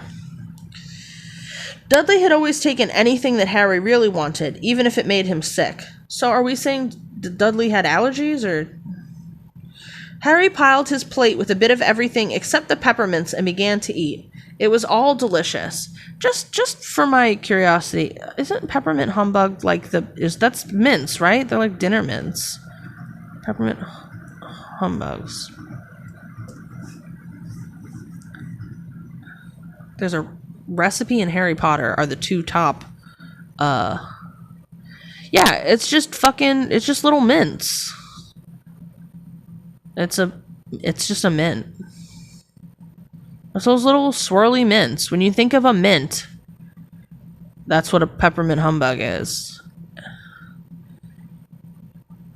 I mean, it's showing them in like different configurations too. They can be like a lozenge, basically. But it's, it's a dinner mint. Why is it weird that that's on the table? Do they not have mints at fancy dinners in England? Anyway, it was all delicious. That does look good, said the ghost in the ruff sadly, watching Harry cut up his steak. Can't you? I haven't eaten for nearly 500 years, said the ghost. I don't need to, of course, but one does miss it. I don't think I've introduced myself. Sir Nicholas de Mimsy Porpington, at your service, resident ghost of Gryffindor Tower. Which, hold on, he just gave a definite time. Almost 500 years, so 1991 minus 500. So he died around 1490. Okay, cool. Good for Sir Nicholas. What was it? Nicholas de Porpington? Nicholas de Mimsy Porpington. Okay. Resident ghost of Gryffindor Tower. I know who you are, Ron said suddenly. My brothers told me about you. You're nearly Headless Nick. I would prefer you call me Sir Nicholas de Mimsy, the ghost began stiffly. But sandy-haired Seamus Finnegan interrupted. Nearly headless? How can you be nearly headless? Sir Nicholas looked extremely miffed, as if their little chat wasn't going at all the way he wanted. Yeah, it clearly wasn't. First of all, y'all disrespected when he said, call me Sir Nicholas de Mimsy Porpington. But, like, let's ignore that for a moment. It's kind of rude to ask someone how they can be nearly anything that they've been self-described as, you know what I mean? Especially something as clearly emotionally charged as headless. There's no good way he became headless, or nearly headless, as it were. So, like, why bring it up, you rude-ass little children? Anyway. Like this, he said irritably. He seized his left ear and pulled. His whole head swung off his neck and fell onto his shoulder as if it was on a hinge.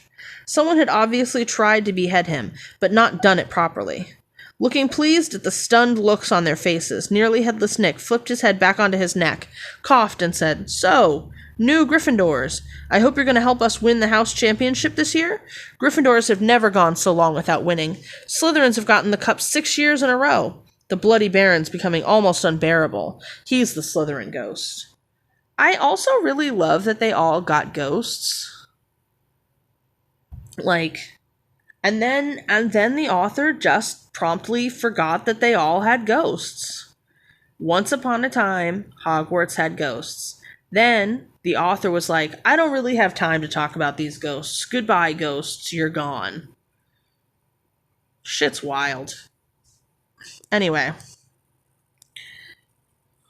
Slytherin has gotten the House Cup for 6 years in a row because I guess there was someone in Slytherin Dumbledore favored more than anybody else until Harry showed up, and then Harry was his new... Ew, that kind of probably means, was he grooming someone in Slytherin the way he's grooming Harry? That's fucking gross. It's weird. Harry looked over at the Slytherin table and saw a horrible ghost sitting there, with blank staring eyes, a gaunt face, and robes stained with silver blood.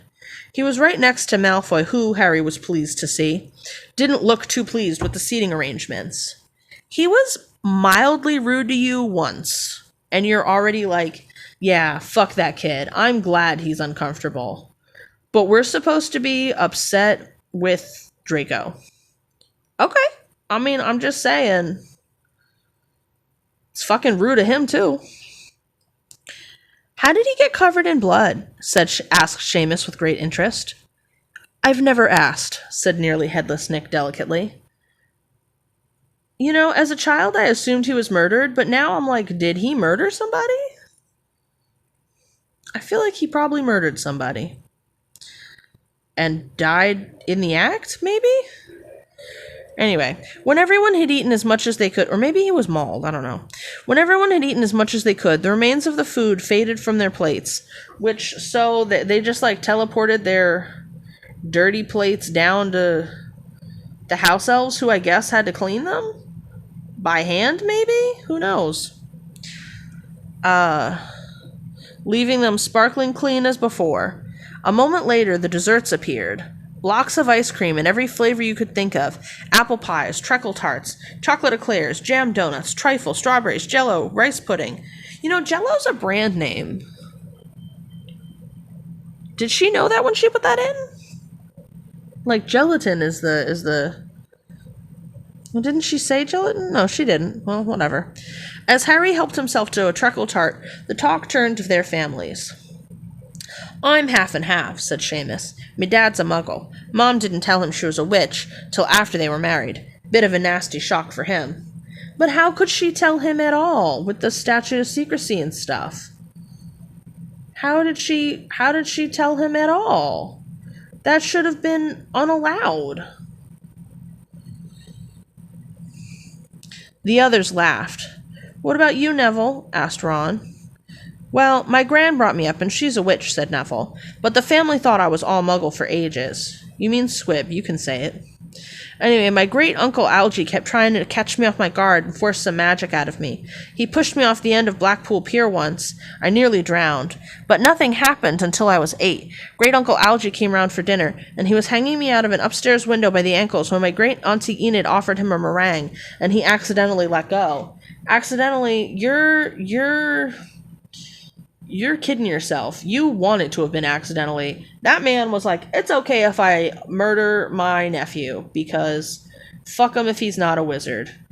Like, this is a story of child abuse, and it's supposed to be funny because the author has absolutely no normal meter whatsoever. Like, she just does not know what is normal. But I bounced all the way down the garden and into the road. They were all really pleased. Gran was crying. She was so happy. She was crying because you almost got murdered by her brother or brother-in-law. So, I mean, whatever you gotta tell yourself, Neville. And you should have seen their faces when I got in here. They thought I might not be magic enough to come, you see. So that kind of implies, are only the most magical children sent there? And if so, where's everyone else? Is that where those missing children are? Or is there really just this low of a number? You know, I don't know. Great Uncle Algie was so pleased he bought me my toad. I don't think Uncle Algie likes you, if I'm being honest. Great Uncle Algie does not seem like a man who likes Neville. On Harry's other side, Percy Weasley and Hermione were talking about lessons. I do hope they start right away. There's so much to learn. I'm particularly interested in transfiguration. You know, turning something into something else. Of course, it's supposed to be very difficult. You'll be starting small, just matches into needles and that sort of thing. Harry, who was starting to feel warm and sleepy, looked up at the high table again. Hagrid was drinking deeply from his goblet. Professor McGonagall was talking to Professor Dumbledore. Professor Quirrell, in his absurd turban, was talking to a teacher with greasy black hair, a hooked nose, and sallow skin. This is definitely a potentially racist caricature, and I'm going to leave it at that. If you don't know, you don't know, and if you do, you heard it. It happened very suddenly. The hook-nosed teacher looked past Quirrell's turban and straight into Harry's eyes, and a sharp, hot pain shot across the scar on Harry's forehead. Ouch! Harry clapped a hand to his head. What is it? Asked Percy. Nothing. The pain had gone as quickly as it had come. Harder to shake off was the feeling Harry had gotten from the teacher's look, a feeling that he didn't like Harry at all. That's because he doesn't. So there we go. Who's that teacher talking to Professor Quirrell? He asked Percy. Oh, you know Quirrell already, do you? No wonder he's looking so nervous. That's Professor Snape. He teaches potions, but he doesn't want to. Everyone knows he's after Quirrell's job. Knows an awful lot about the dark arts, Snape. And, like, that feels like the kind of rumor that was never true. Like, it feels like Snape probably was totally fine teaching potions. And they're like, oh yeah, he totally wants to teach defense against the dark arts. But, like, I also wouldn't put it past Dumbledore to, like, just continually cockblock somebody from the position they wanted. It's the kind of shit he'd do, you know?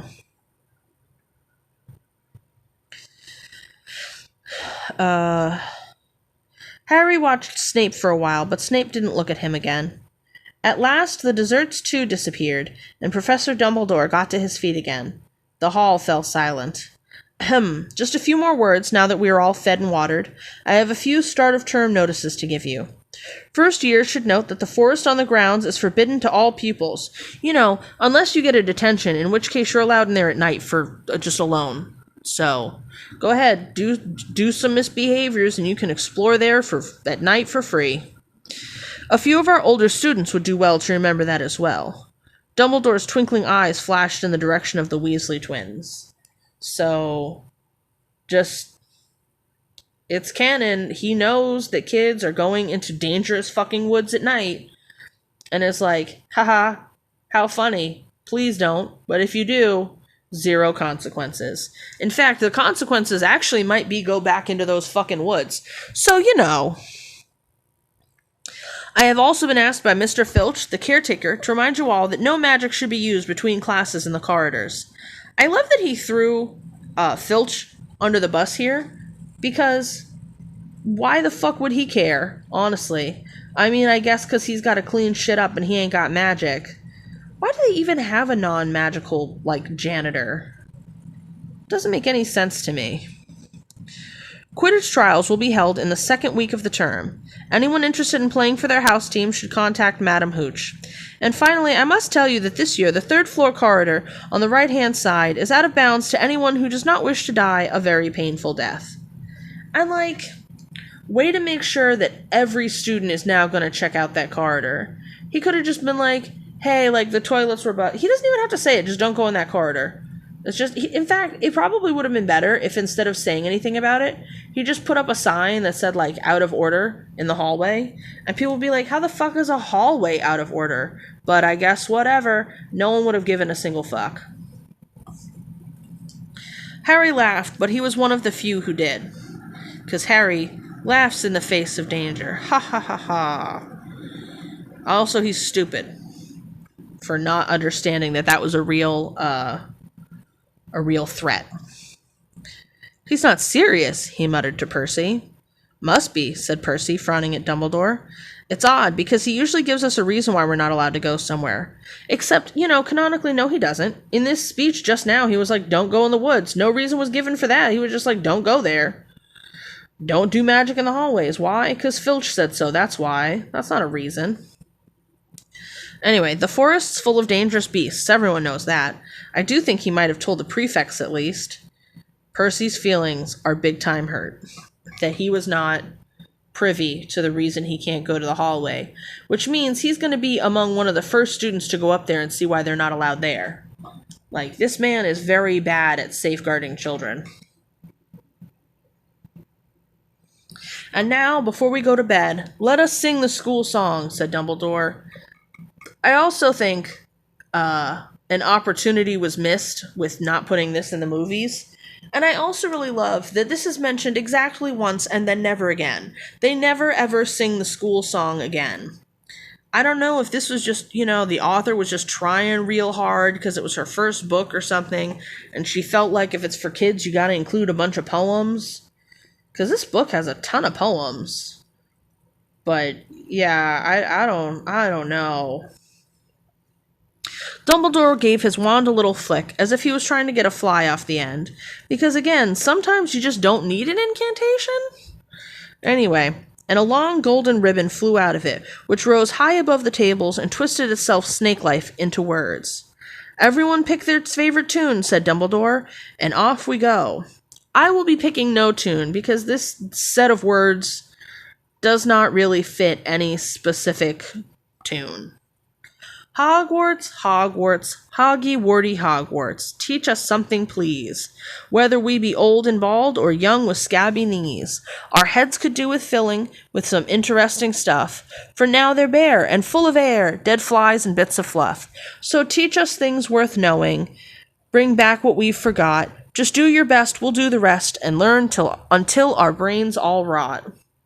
Wow. What a moving bit of poetry.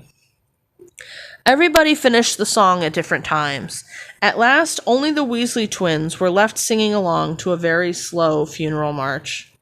Dumbledore conducted their last few lines with his wand, and when they had finished, he was one of those who clapped the loudest. Ah, music, he said, wiping his eyes. A magic beyond all we do here. And now, bedtime. Off you trot. And I am going to end here because I have some other family obligations to be getting to, and I spent way, way too long figuring out how many children are supposed to be at this stupid school. So, thank you for joining me on this journey, this magical journey. Tomorrow, we will be finding out where bedtime happens. Where do these bitches sleep? Spoiler alert, beds. They have beds at this school. So, but no heating, it seems like? I have a lot of questions about that too, actually. So, see you tomorrow when I have a bunch of pedantic points about some other shit that probably no one else cares about. Bye!